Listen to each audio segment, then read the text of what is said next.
You're listening to Science and Spirituality with Deepak Chopra.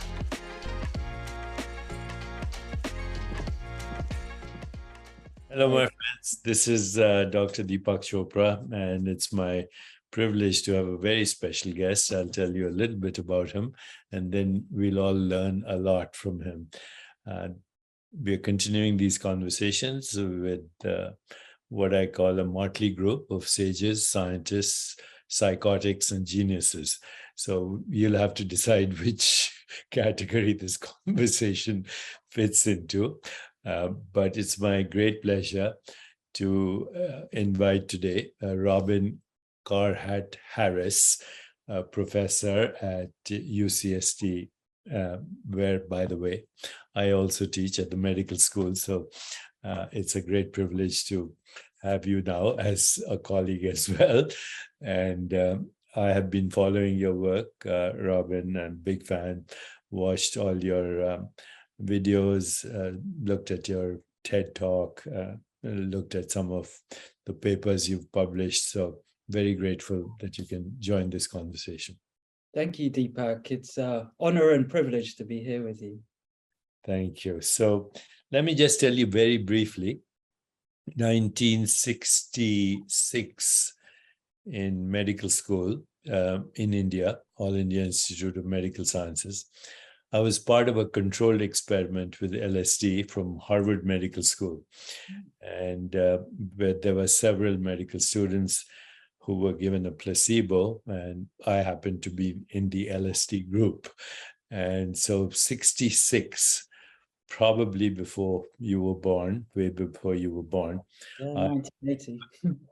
I got into this field, and periodically I have, of course, stayed in touch with the researchers in this field. And I'm in New York right now, where I work with a neuropsychiatrist called Geeta Vade. She's from Oxford, actually. And we do a lot of protocols involving psychedelics and terminal care, psychedelics and depression, psychedelics and immersive experiences, psychedelics and VR, psychedelics and guided meditation, etc. So I have a bit of a background, but having looked at all your work, I'm just totally in awe of the contribution you've already made in this field. So once again, thank you. I'd like, I read a little bit about your history and your background. Share with our audience, who's a lay audience, they do not understand science, although I'd like to get into the science, serotonin agonism and default mode network. But share with our audience who has no knowledge of science, what you think the promise of psychedelics is and why you are so immersed in it. Because, I saw from looking at your videos that you are also very interested in what I would call the hard problem of consciousness. So it's all yours now for the next few minutes, and then I'll maybe occasionally interrupt to ask you questions. Go ahead, sir. Well, thank you, Deepak. Do you know, in a sense, you could go straight into the name itself, psychedelic. These are the compounds that I study, that I, hope to study back in early to mid 2000s, when I discovered a book by Stanislav Grof called Realms of the Human Unconscious, and I was studying psychoanalysis at the time and enjoying that, but also experiencing some ambivalence, because I suppose in a kind of pragmatic, positivist way, I wanted it to be more concrete. I wanted to be able to test some of the principles of psychoanalysis in a more concrete way and sort of demonstrate its validity. I sensed that it had really strong explanatory power, but I was somewhat frustrated at its sort of lack of sort of scientific rigor in its methodology. And then I found this book, Realms of the Human Unconscious, that suggested that LSD could reveal the unconscious mind, make it manifest to conscious awareness. And this was a light bulb moment for me. It really changed my life, finding that book and reading that book. And then I knew that that's what I wanted to study. I said I'd go straight to the name psychedelic, and I sort of danced around it, but psychedelic is meant to denote the key property of these compounds, which is to reveal the psyche, to make the psyche manifest. And I suppose by implication there, that would say that the psyche ordinarily isn't fully manifest, that there's, you know, aspects of it that aren't available to conscious awareness. And through the action of these compounds, those aspects can be made available. And you know, that was the chosen term of Humphrey Osmond in conversation with Aldous Huxley in the sort of mid to late 1950s, and Osmond came up with this term, and it's stuck. Mostly it's stuck, and I'm glad it has, because I think it does. When people hear the etymology, you know, they can know that it's speaking to what I believe is a principal action of these compounds, what they do, principal property, yeah. So what does the term exactly mean? Psyche, really the most literal translation would be soul. We tend to think of it as mind, but it's deeper than that. The ancient Greek term, I think, is referring to soul. And then the delic, I think, derives from dilose, I would guess, which means to make visible or to make manifest. So to make the soul manifest, to make the soul visible, is probably the most sort of literal translation of psychedelic. So let's go directly from there to make the soul manifest. And, you know, just as an aside, I have been a colleague of Stanislav Grof as well. And he's a great friend, and I think he's just amazing in his contribution to our understanding of what we are calling the soul or consciousness or awareness. And, you know, in Eastern wisdom traditions, and I kind of sense that you are sympathetic to this idea. In Eastern wisdom tradition, when a child is born, it has something called pure consciousness, which means it's not been contaminated yet by social constructs or economic constructs or historical constructs or religious constructs. And so the expression of innocence in a child is one of curiosity, wonder, playfulness, joy, and friendliness. And a child is perfect embodiment of innocence without the conditioned mind. There's a phrase in India, every child that is born is proof that God has not yet given up on human beings.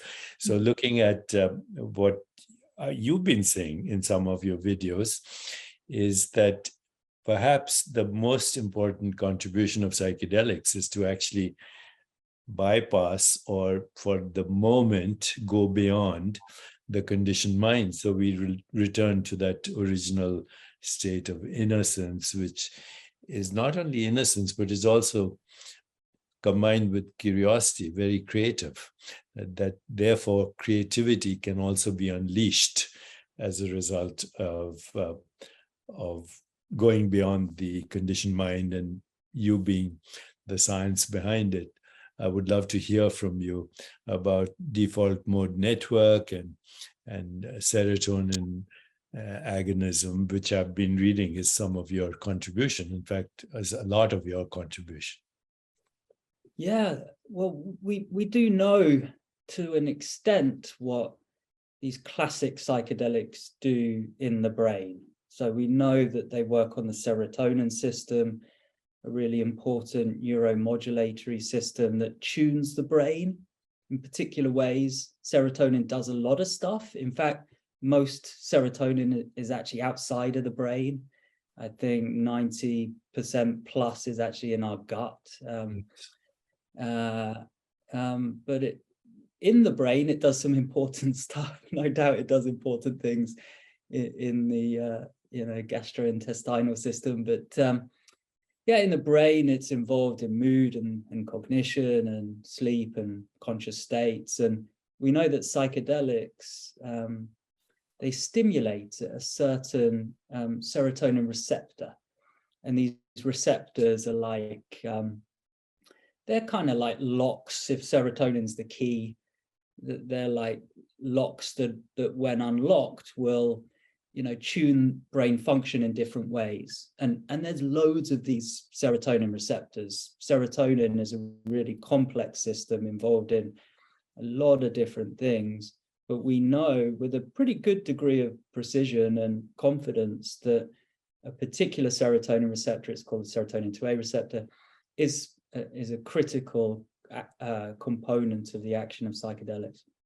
I guess a long story short, when you stimulate these receptors, which are heavily expressed in the cortex, and it gets more interesting, they're heavily expressed in the most evolutionary recent cortex, which of course humans have so much of. It's what, sets us apart as especially weird animals. When you stimulate these 2A receptors in this recent brain, if you want, it dysregulates the activity there. It has what I've described as an entropic action. It excites these regions and the cells within them, but it does so in a way that sort of dysregulates their function. It makes their activity, at least in the cortex, less predictable, more disordered, more random. And because of that, I believe that it allows an opportunity for, again, long story short, for kind of relearning, like major shifts in perspective, actually to get out of the conditioned mind, which is likely to be encoded, especially by the recent cortex, by the recent brain, the human brain, if you want, that conditioned mind, who you are, your ego, and so on, encoded in that particular aspect of brain. And it's that particular aspect of brain that's kind of, dysregulated, scrambled up in a sense under the action of the psychedelics. Here's a question. I also was, since you mentioned all this Huxley, and I'm now getting on 76 years, I've met all these people occasionally. And Laura Huxley, his widow, was a very close friend of mine. So she regaled me with a lot of stories about Aldous Huxley, Brave New World, and all the experiments they did together, along with other people like Bob Thurman and Richard Alpert, who was originally kicked out with Tim O'Leary. And, I became friends with Tim O'Leary's former wife, who married Richard Alpert, then became Ram Das. But I have some questions based on just what you said. One is, since the gut is an extended brain, coming from the neuroectoderm, and incidentally, in the 70s, I was training with Seymour Reichland at Tufts University after I'd finished my residency and training in neuroendocrinology. I was with Seymour Reichland, who's 97 now. At that time, he was the president of the Endocrine Society. He now lives in Arizona, but every year he comes to NYU here and does a short sabbatical, still argues with me about the hard problem of consciousness. If he finds a snake in his garden at the age of 97, he looks for receptors. So in the 1970s, I was his fellow. And we were looking at all these molecules: serotonin, dopamine, opiates, oxytocin, something called anandamide. And then, one of our colleagues at that time, who was training at Georgetown, Candice Pert, who later, she was actually the discoverer of the opioid receptor. And so we were looking at these neurotransmitters, 1970s. And one day she made the comment, these are molecules of emotion. And I said, why don't you write a book on that? And she did. I wrote the introduction. It became a huge bestseller. Her boss got the Wolf Prize for her contribution to opiate receptors, even though she had discovered them. And that's the usual story. But she passed away. And in the end, she was acknowledged as the discoverer of the opioid receptor. But I'm actually curious what your thoughts are. Since the neuroendocrine axis and neuroectoderm is both, the gut and the brain, is there any reason not to suppose that these psychedelics that you're talking about that increase serotonin agonism could do that also through the gut, not just through the brain? Yes, in fact, it looks like they do. I think there's certainly a lot of serotonin receptors in the gut, and the action of there's some early research looking at LSD on, I think it's sheep intestine and its vascular action, and it was there that they found that LSD constricted the blood vessels in the sheep intestine, and this was one of the early findings that LSD could be vasoconstrictive. And actually, I think the origin of the term serotonin was linked to the vascular action of that chemical, that it was found in the serum, in the blood, and that it affected the tone of the vessels, hence serotonin. And so this vascular action and how that's going to affect, gut, I guess, motility,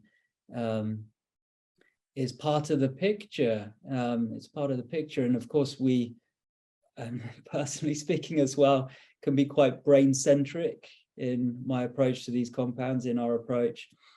And it may well be that we're missing some tricks outside of the brain. And yeah, and then not to go to the rest of the body in isolation, but actually to look at body to brain coupling, how they interrelate is a particularly interesting area for the research to go in now, I think. So, when I talk to you, you're an academic, you're a scientist, you just said you're brain-centric, and, you bring out the details of what is happening in the body. But then, as a trained neuroendocrinologist, obviously I'm very interested in that aspect of psychedelics. But, when it comes to language, there is a whole body of language in Eastern wisdom traditions that does not separate what we call the autonomic nervous system from the brain. So the sympathetic nervous system and the parasympathetic nervous system. In fact, I'm holding a book in my hand right now on what is called the polyvagal theory. So, and I talked to these scientists who have recently become interested in the Eastern perspective. So the Eastern perspective is Eastern wisdom traditions perspective and Ayurveda perspective, which is a healing modality, and the yogic perspective. They're all kind of combined. The brain, the parasympathetic nervous system, and the autonomic nervous system, including the sympathetic nervous system, they are one system. And in yoga, what we call the subconscious mind is called the supraconscious mind, because monitoring everything without your conscious control. Right now, you and I are doing nothing to regulate our blood pressure or our endocrine system or self-regulation or homeostasis, nothing of the sort. So it's actually supraconscious rather than subconscious.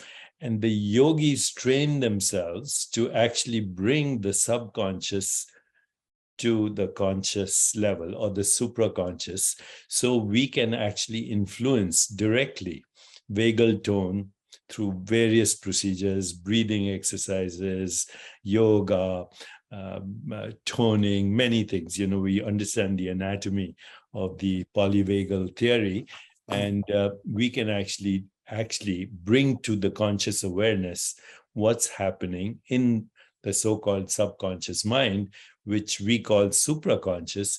And then we can train the autonomic nervous system to actually listen to our instructions, because we can go to that deep level of awareness.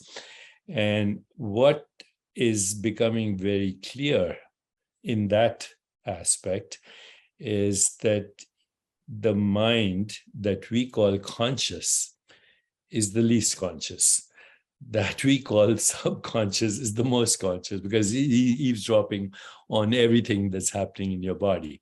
And that psychedelics are actually opening the window to the unity between what we call the brain, the autonomic nervous system, and the rest of the body. And when we combine all the reductionist understanding of what's happening in the brain, we can look for it elsewhere in the body, because it's a unified process. Yes, so I'd like to think that's, a direction that at least some cognitive neuroscientists are taking now, to better appreciate the interrelated nature of the brain to the body. And in the context of psychedelics, it kind of invites that their effects invite that kind of holistic perspective. And also, in psychiatry, it invites a holistic perspective on mental health that isn't, so biocentric as has been in recent decades in psychiatry. It's been very biocentric, but arguably now more than ever, and through psychedelics, it invites more of a holistic biopsychosocial approach to mental health. So this sort of multiple systems and scales and interactions between systems and scales and aspects of experience is a direction of travel that I welcome. And like I said, I think it's invited by the phenomenology of the psychedelic experience. I have one more comment, and I want to ask you specific questions and your take on it. So the one more comment was, during the pandemic, actually two more comments. During the pandemic, our foundation, it's called the Chopra Foundation, which is a 501c3, and we do a lot of meta-analysis and research. And so we were looking at all the people who were getting sick during the pandemic, the older ones with all this, chronic illness and all that. And the younger ones were having what we call cytokine storms, inflammatory storms, but they all had sympathetic overdrive. And then our meta-analysis also has revealed through a librarian, we have a librarian who used to work for Wikipedia, and we did this meta-analysis that almost everyone with chronic illness, almost everyone, they have depression, anxiety, and inflammation preceding chronic illness, sometimes by several decades. So, to look at biology and psychology as two different things doesn't make sense anymore. That whatever happens in the body affects the psyche, whatever happens in the psyche affects the body. And they have to be one thing, whatever that one thing is. Otherwise, I wouldn't be able to lift my arm. It starts with a thought and ends up with a biological response. So whatever it is, that it has to be one unit. Otherwise, it violates all the laws of thermodynamics. So given that, I'm going to ask you just short questions and your opinion. Psychedelics and chronic disease. Okay, physical disease, or do we not make that distinction? I'm asking right now, chronic physical disease. Yeah. Like diabetes, metabolic syndrome, autoimmune illness, cancer. Well, we did do a bit of sort of population level analyses on cardiovascular disease and diabetes, and and found we did find something that was positive in relation to lower rates in people with some, I think, recent history of psychedelic use. There have been a few of these population type analyses looking at different things like mental health indices like psychological distress and how they're lower in people who report a recent history of psychedelic use. So yeah, we have seen something there. And again, it speaks to, mind to and brain to body coupling and a challenge to the sort of splitting of those systems as distinct things. So yeah, intriguing possibilities there. Also inflammation. There's some reasons to think that the action of psychedelics could counter processes of inflammation. Quite what the mechanisms are, they're not clear, but they could actually involve an aspect of the pharmacology of the psychedelics acting on the serotonin system. So a lot of intriguing angles there. There are now studies looking at neurological disorders with psychedelics, as well as, of course, the research, a lot of research happening in psychiatry now, looking at psychedelic therapy for depression and addiction and so on, but also looking at Alzheimer's and Parkinson's. Now, I want to put a little caveat in there that there's no compelling evidence of sort of reduction in core markers of pathology in those neurological disorders as yet. And those studies are sort of proposing to treat more the psychiatric ancillary symptoms or extra symptoms that go along with the neurological disorder. But anyway, that work's happening, and it's an exciting time because we'll see what comes out of it. Yeah. Well, that's very helpful because I get a lot of queries now on psychedelics and neurological disease, Parkinson's, ALS, and all that. So you think that's an area of promise? It's absolutely worth looking at. It's just, I'm wearing my cautious scientific hat now. We'll wait and see what comes through in terms of the evidence. Okay, then next question, psychedelics and depression. I think you've already answered that, but how about psychedelics, depression, suicidal ideation, existential anxiety, and so on? Yes, I think the evidence is quite compelling, and I believe it'll grow, and I think the compelling nature of it will become clearer over time. We did a study last year published in New England Journal of Medicine showing that psilocybin therapy is at least as effective and probably more effective than first-line treatments for depression, drug treatments at the moment. The remission rates, meaning you don't have depression anymore, were twice as high in the psilocybin therapy group compared to a selective serotonin reuptake inhibitor, a classic antidepressant drug called escitalopram. So very promising. And I do, believe that there's solid, science and to this promise. It's not just hype. And the action is, as I alluded to earlier, it's a more holistic action with the psychedelic opening up the psyche, that being combined with supportive psychotherapy. And it's really that, combination of, yes, a direct drug action, but also the supportive psychotherapy that seems to be getting people better. Okay, so in that context also, want to share something with you. Our foundation is very heavily invested in supporting research and also bringing some solutions to suicidal ideation in teenagers.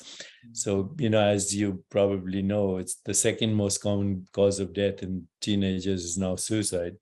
First being accidents, which is related to drug abuse as well. So about 2 years ago, we created an emotional chatbot named after an English-French recording artist who died of suicide. And this is an AI that speaks to teens. And interestingly enough, our emotional chatbot has now intervened in 6,000 suicidal ideations. and is having 20 million conversations simultaneously because she's in AI. She can speak to everyone simultaneously, instantly. So we are having amazing results with emotional AI for PTSD amongst veterans, where psychedelics also have an improvement. But we are having amazing results with teens. And the reason I'm asking you this question, if somebody is in their teens and is responsive to these emotional AI interventions, deep learning systems, do you think there's a role for either microdosing or psychedelic as an adjunctive treatment for teen depression and teen suicidal ideation? This is a very important question because I'm asked this all the time. It is a very important question because early mental health is the most reliable predictor of adult mental health. And so, what's happening during that critical period is critically important. And so, if young people are developing mental illnesses, then there's a very strong argument to intervene to try and deal with that early so that they can live a fulfilling adult life. And so, yes, they're vulnerable. Yes, there's risk, but also there's promise and hope and such good reason to try and intervene at that stage. And so, when framed in that way, you can think about being bold about intervening. Many young people, teenagers, are prescribed medications that are quite blunt tools, really, for treating mental illness and come with side effects and could impact development in complicated ways that might not always be so helpful. So if there are alternative interventions that don't involve people being on drugs all the time, but yes, you use a medicine to catalyze a process like a important psychotherapeutic process, or a relearning process like your AI bot, I imagine, is working on people's sort of cognitive biases that say they're worthless or that life isn't worth living, and sort of inviting them to sort of correct maybe those biases, then that relearning mechanism could, in theory, be catalyzed by a low dose of a psychedelic. It makes sense that so you're open to that kind of investigation and actually working with teens in this area as well. Yeah, I think we should be, and we've done some preliminary analyses looking at data that we collected through prospective questionnaires tracking people over time, and in our sample, which was quite big, we could look at adolescents selectively, and we did, and we looked to see whether they are the same as the rest of the population in terms of how they respond to psychedelics, and mostly they are. So the general principle is we see improvements in indices of mental health. There were some subtle differences, which I'll briefly raise. One of them was around, typically in adults, we see that if people rate ego dissolution during the drug experience, that is actually a positive predictor of positive improvements in mental health. In the younger cohort, that rule wasn't so strong. And one of the reasons for that we intuit is that their egos are just developing at that age. So that speaks to the special vulnerability at that age for at least big doses of psychedelics having this ego dissolution effect when their egos aren't matured, you might say. And of course, there are pluses and minuses to having a mature ego, but I guess we can accept that it's a period of some instability in terms of ego development and perhaps some special risk of having an ego destabilizing drug at that age. But special risk, special opportunity, depends what you do with that with If you plastic can touch. have a healthy, mature ego, as you said, the mature ego, a healthy ego is part of our. Unfortunately, most egos aren't healthy and mature, even in adults. So there may be a role there. So, well, thank you for answering that question. And, one of my final questions is, I've been also interested for a long time in something called terminal lucidity, and I've asked my neuroscience colleagues if this is a real phenomenon, terminal lucidity, where people, when they're dying, some people, not all, 5% maybe, even when they have Alzheimer's, or some kind of, sometimes even on a ventilator, but before they die, a few minutes or a few days, they have extreme clarity, lucidity. So I never believed in the phenomenon, not having seen, but then I called my neuroscience colleagues and they say some of them are very interested in that. And so recently I've sat with my neuropsychiatrist, MD, with some people in the last stages of life.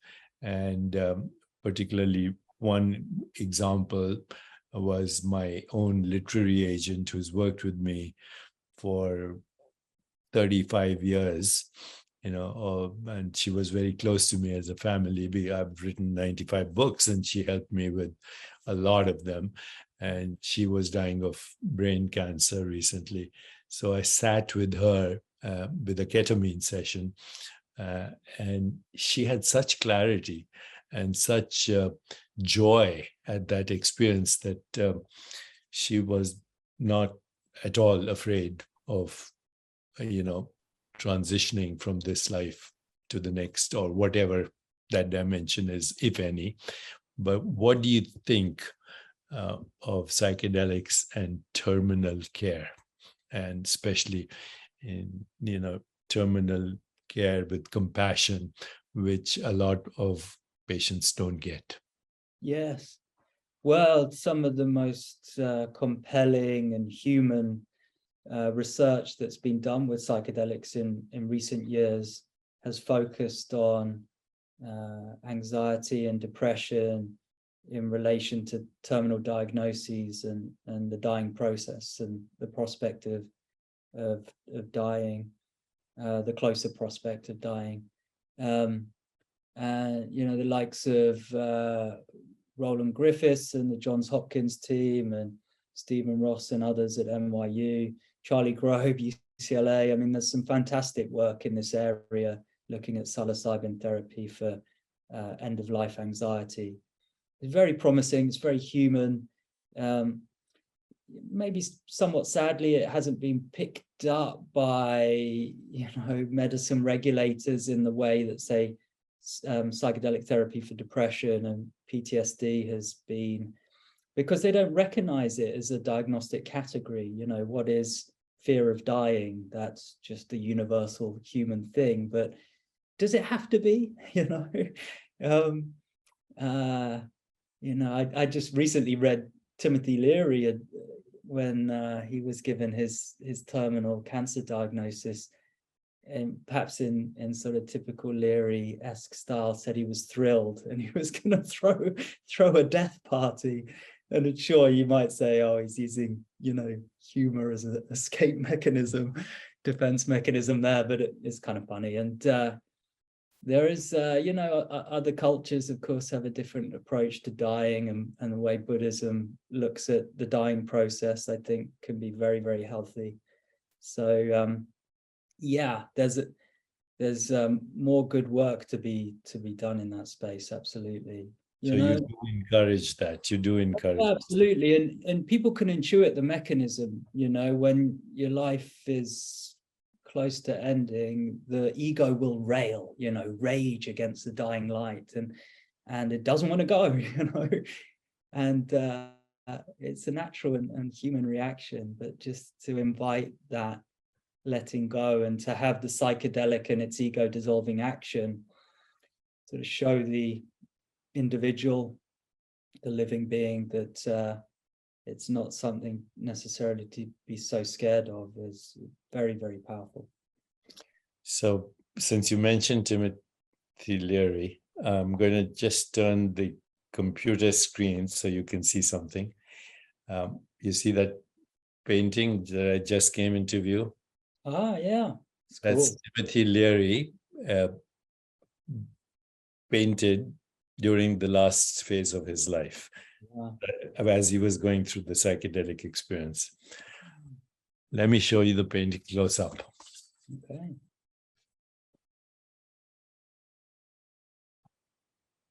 Beautiful colors. Yeah, well, I'm sure he saw them all. I'm sure he saw them all. Thanks for listening. If you enjoyed this episode, please subscribe, comment, and share. You can also visit deepakchopra.com for upcoming events, news, and books.